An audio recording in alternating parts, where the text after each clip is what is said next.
Hey everybody, hope you guys are healthy and safe. So I think those of you guys who follow my channel regularly, you may know that I am a digital nomad. Like, I always like to work off a laptop or a portable device outside. So I've always experimented with making my portable work setup smaller and lighter. So there was a while when I was using a foldable phone with a Bluetooth keyboard, and I also tried using the lightest, smallest iPad or tablet possible, or even try using like AR glasses plugged into a phone. So the newest experiment for me is the Xiaomi Pad Mini, which launched today in Munich, Germany. Now, this is not necessarily a brand new product because Xiaomi actually launched this tablet in China 2 months ago under the name Redmi K Pad. So this is a rebranding of an existing product. Now, that's not a bad thing because this guy got really good reviews in China, and I don't know the official global price of this tablet, but going by the China price, which is around $350 to $400 US, and going by what I know from Xiaomi's pricing strategy, I can safely make an educated guess that this will be between $500 and $600 US, and at that price, you're getting quite a lot. So the number one thing is you're getting a MediaTek Dimensity 9400 plus silicon in here. This is a 3nm silicon that's like 4 months old. It is the same chip used in the Samsung Galaxy Tab S11 series of tablets. So Samsung's absolute flagship tablets that cost like $900 to $1,000 is here in this $500-600-ish tablet. And then you have an 8.8-inch 165 Hz refresh rate LCD display. So not an OLED panel, but considering the price of this tablet, I think it's reasonable to not get OLED. If I do have to nitpick about the screen though, it is that the screen, the glass covering it, it's very reflective. Now, you're not going to see it in here because I'm inside now, so it looks very nice. But when I'm using this tablet outside or at one of my favorite coffee shops, it's basically like all 3 walls are glass windows. So it's like light coming in everywhere. So when I'm at that coffee shop, the reflections on this is quite bad. Now, I have to be fair though, like that's not really a fair critique of this tablet because a reflective screen, it's not only a problem of this tablet, it's a problem of 99% of gadgets. My iPad Air also has the same reflection. Likewise with most of my Android phones. It's just that I've been spoiled by the anti-reflective matte coating in the Xiaomi Pad 7 Ultra, Huawei tablets, and the Galaxy S25 Ultra. But again, that's not a fair critique at all because all those devices I mentioned are well over $1,000. There's a 7,500 mAh battery in here that charges at 67 watt speeds. The tablet weighs about 380 grams. What's 380 grams to pounds? Let me check Gemini on here. Hey, what's 380 grams to pounds?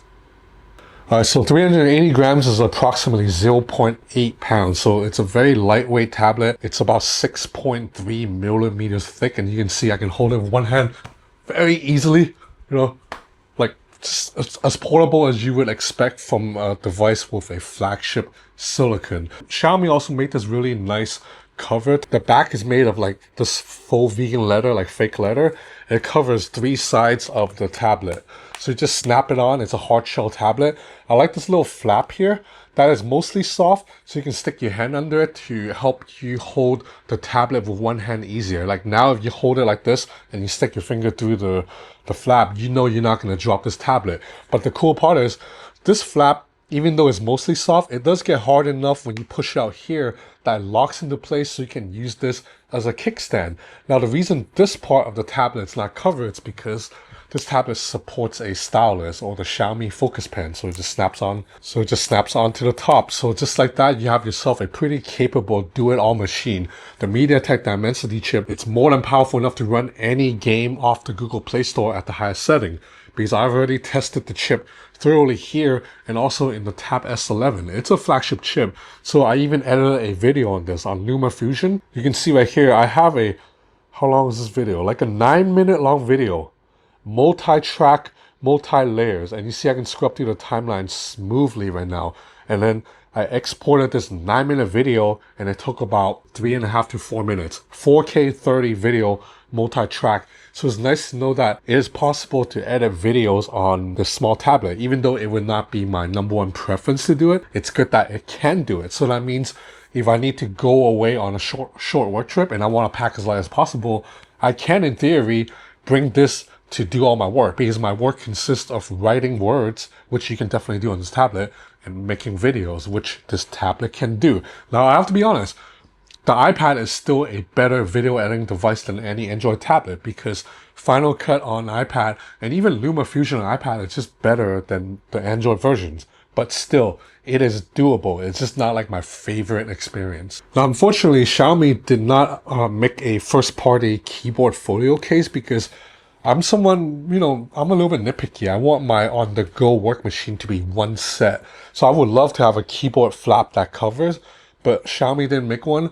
But I'm assuming because if you make a keyboard folio case, the size of the screen will make the keyboard too cramped. That's why Xiaomi didn't make one. So instead, I've been using the Xiaomi Pad Mini with third-party Bluetooth keyboards. I have a foldable one and I also have a super thin one. So even if I bring this out, it's still very light. The whole package is still barely under like 1.2 pounds. The trackpad is very responsive and it supports all the native gestures. So you can use 2 fingers, scroll up and down the trackpad to scroll up and down on a web page. So as I teased earlier, this guy can run Google Gemini with a swipe from the corner, or if you just say, "Hey Google," and that's one of the benefits of buying the Xiaomi Pad Mini over importing the Redmi K Pad, because this runs global ROM, the global ROM version of HyperOS 2 based on Android 15. So you have full Google Apps integration, including Gemini and Gemini Live. Gemini Live is a real-time AI chatbot that you can converse with. So it runs here natively.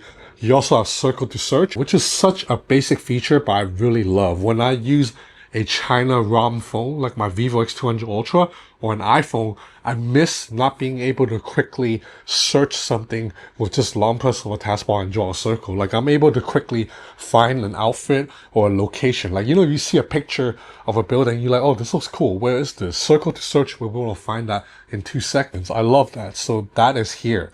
So the Xiaomi Pad Mini paired with a keyboard, it's a really capable work device. I've been using it for work for the past 10 days.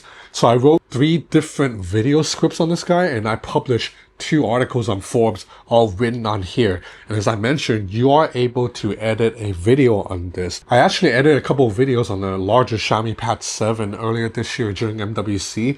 So I know the pad, it's more than capable enough. And as for gaming, like I said, the MediaTek Dimensity 9400, plus there's a really large vapor cooling chamber here.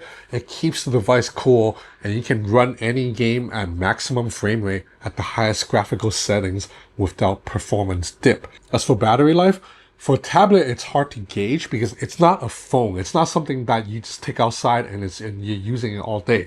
A tablet is something you use on and off throughout a day. I can say that from my testing, I can use this for like 4 hours straight and the battery will dip just like 25%. You do only have a pair of stereo speakers on the left and right side, so the audio is not going to be as full as some other tablets. Still sounds pretty good for a device of this size.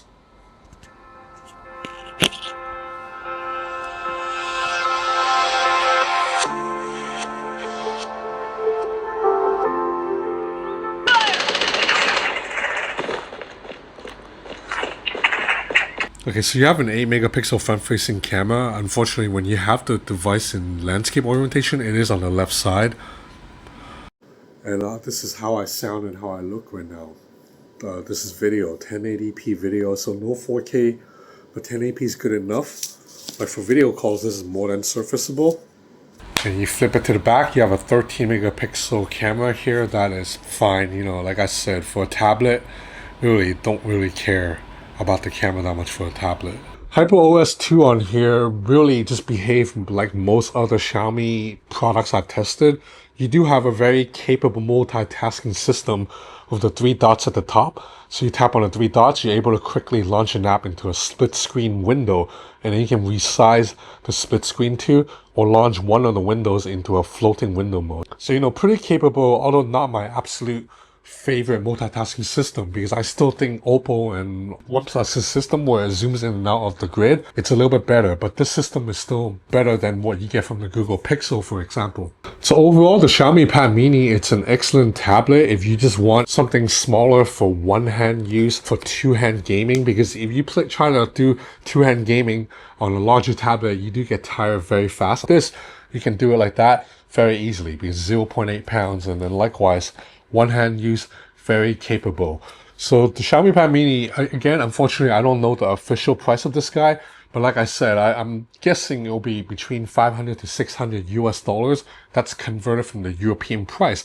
Now, the good news is if you buy this in other parts of Asia, like in Hong Kong, Singapore, Thailand, I'm pretty sure you can get it below the European price, like a little bit higher than the China price, but below the European price. So maybe like 450, 500 US dollars for this. And I think this is a really good deal. So that's about it for this review of the Xiaomi Pad Mini.